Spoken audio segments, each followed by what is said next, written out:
Hey guys, it is Thursday, October 27th. I'm pulling double duty, wearing an apron and sweat clothes today because I am in the kitchen working, and Farmer John is out here starting the construction of the base of the greenhouse. Assembly starts this weekend. Actually, it starts today. We've built the base. Actually, what we've done is we've cut the dimensions of the wood base that are going to support the greenhouse structure itself. And I'm going to turn the camera around now and show you what we've done with the site. Okay, so last week, John stabilized this area here that is on a pretty good grade. We got everything level. We covered that in the last video. We will link that below so you can follow those steps. We had a very nice flat surface here of cinder dust that was all tamped down. We put down some landscape fabric by covering the entire thing. We are also covering the ends because we're going to backfill this space, folks, because we want weight on top of that so that we can keep this wall here of built up material for grade to stay sturdy. We're also going to level these cinder blocks around it nicely just to keep retention of the quarry stone and base materials. So we did go ahead and we cut our base pieces. They will be going down in this area. So we're going to move on to the next step, which is placing the 4x4 and 4x6 timbers down that will become the actual base foundation for the greenhouse itself. Critical steps here, you guys. We are now laying out the wood, which is going to be the base system that the greenhouse is going to sit on. And I had to visually line this up with other sight lines. So if you're having your greenhouse floating in the middle of your yard and you want it to line up with your fence, your house, or another structure that's around it, I'm needing to line up this, I'm going to call the left base beam that goes straight back to the fence and the existing shed. So we know that the front is not cut here on the 8-foot lengths, and I did that deliberately because that area is going to be part of a step, so that's going to secure that in, so we're leaving that there. We've checked level and we look pretty good all the way around. So now we are going to secure rebar. Now I've had John go ahead and drill holes. This one here is a little offset towards the center of, towards closer to the greenhouse, and the one down there on the other end is towards the outside. They are going in opposing directions. So if you can see that, the way they're sitting in there, as this gets tapped down, it's going to secure it from every angle so it won't be able to twist on itself. So that's the next step the rebar is about to go down. Hey guys, it's a little while later. John's been out here working on this all day. I had to make a detour off to the chiropractor today to get my neck and back adjusted. And we are resuming base duties. Things are going pretty good. A little bit of trouble that we had was, even though we took, and John really took painstaking measures to make sure that this base that we had to tamp in was level, it turns out that the wood is twisted. So these big 4x6x8 timbers are not level, they're not even, they're twisted at the end. So we're going to, we had to make some adjustments to that. So, you know, John had wanted to re-level the base and see if we could work with that, but I knew it didn't make sense for me. So I said, let's shim it up. So it required a lot of wacky shimming, but it's the nature of wood. So John took all of the extra pieces of wood that we trimmed off of the timbers and just created little shims for it. So I'm going to turn the camera around and show you where we are. And the good news, though, is tomorrow we're assembling the actual greenhouse. Now, if you look underneath, you can see sunlight coming from underneath that cross beam. And, you know, we ran the actual level across this so many times. And then we realized that the 4x4s were actually, like, one was 3.5 and one was 3.25, so they weren't even really 4x4. So we had to adjust for that.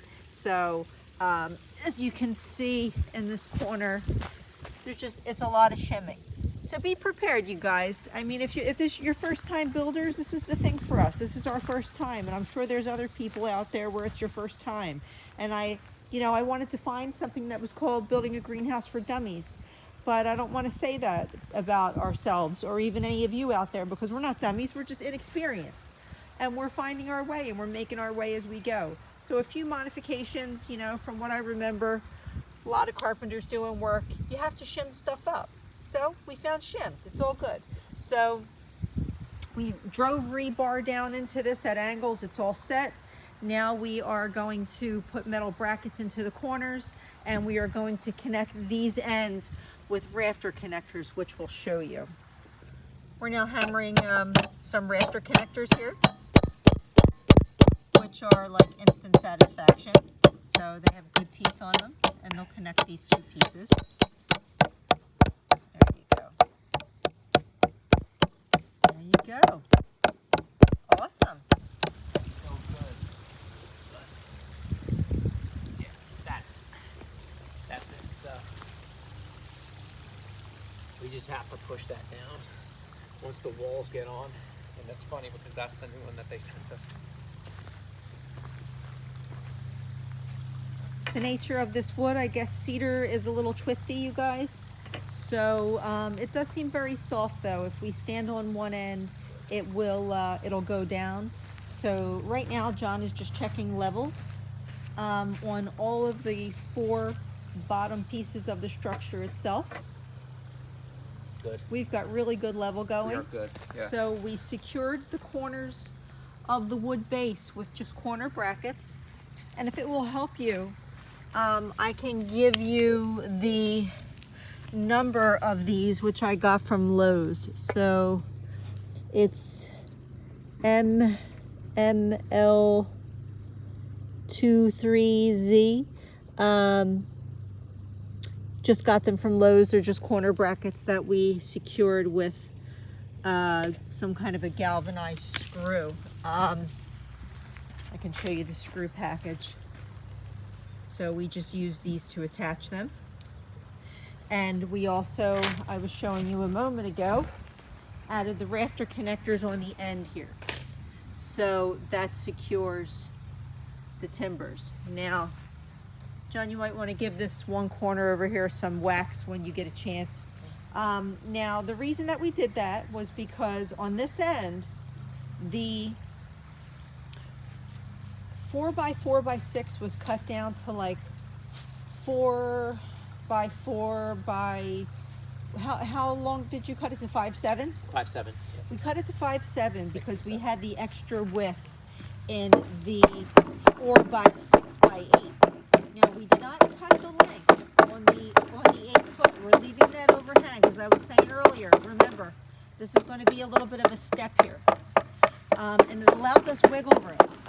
So I have the 4x6, of course, flat on its 6-foot width, so that it meets the height of the other 4x4. And I did that because of the weight stability and the balance and the ability to have some wiggle room. Now, if you can do 4x4s all the way around, you guys, and you can see, I wanted you to see this because we were not sure what we had to buy, but there's a little bit of overhang on this from the base cedar. So you could do all 4x4s instead of adding the 2 4x6s. I did that because I wanted the weight and I wanted the wiggle room, so that was my personal preference, and I think it worked out. Now, we did secure this with rebar. We don't think it's going to go anywhere. Right now, we don't know if we're going to have to further secure it. We were going to drive earth anchors down and secure it with industrial size carabiners or S-hooks or something. Sure, yeah. Oh, yeah. I think I got video of this earlier. So that's the rebar driven down at an angle. So that goes one way, the other pieces go in opposing angles. So yeah, so we're gonna call it quits for the night. We have a base, everything is ready to go. We are ready to construct this greenhouse. I am very excited. And I have to say, John did a great job doing this really on his own, besides my input and my keen eye. I have a strange natural level in my head. where I can just see things. So now we just have to make sure it's oriented properly, because there is wiggle room on that base. So we want to make sure that it's not sitting crooked to the house or crooked to being lined up to the fence line or anything like that. So, all right, so tomorrow morning we are on to construction.